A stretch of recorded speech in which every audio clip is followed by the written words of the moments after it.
சுவாமி சின்மயானந்தா 10 ரூபாய் நாணயம் என்பது அவரது பிறந்த நூற்றாண்டு விழாவை கொண்டாடும் வகையில் 2015ஆம் ஆண்டு இந்தியாவால் வெளியிடப்பட்ட ஒரு இரு உலோக நினைவு நாணயம்.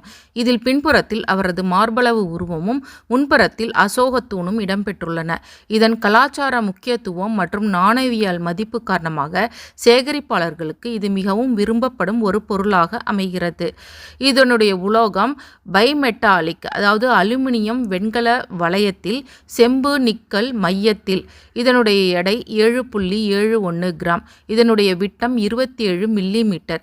இதன் முன்புறம் அசோக தூணின் சிங்கமும் சத்யமேவ ஜெயதே மற்றும் 10 என்ற பிரிவும் உள்ளது. இதன் பின்புறத்தில் ஹிந்தி மற்றும் ஆங்கிலத்தில் சுவாமி சின்மயானந்தா கி ஜன்மஷதி, அதாவது சுவாமி சின்மயானந்தாவின் பிறந்த நூற்றாண்டு புராண கதைகளுடன் சுவாமி சின்மயானந்தாவின் மார்பளவு உருவம் உள்ளது. இது நாணய சாலைகள் எங்கன்னா ஹைதராபாத், மும்பை, நொய்டா மற்றும் கொல்கத்தா ஆகிய இடங்களில் நாணய சாலைகள் இந்த நாணயங்கள் தயாரிக்கப்படுகின்றன. சேகரிப்பாளர்களுக்கான முக்கியத்துவம் இதில் என்னன்னா, கலாச்சார மற்றும் ஆன்மீக பதிப்பு செல்வாக்கு மிக்க ஆன்மீக தலைவரை கௌரவிக்கிறது. இந்திய ஆன்மீகம் மற்றும் வரலாற்றில் ஆர்வமுள்ளவர்களை ஈர்க்கிறது.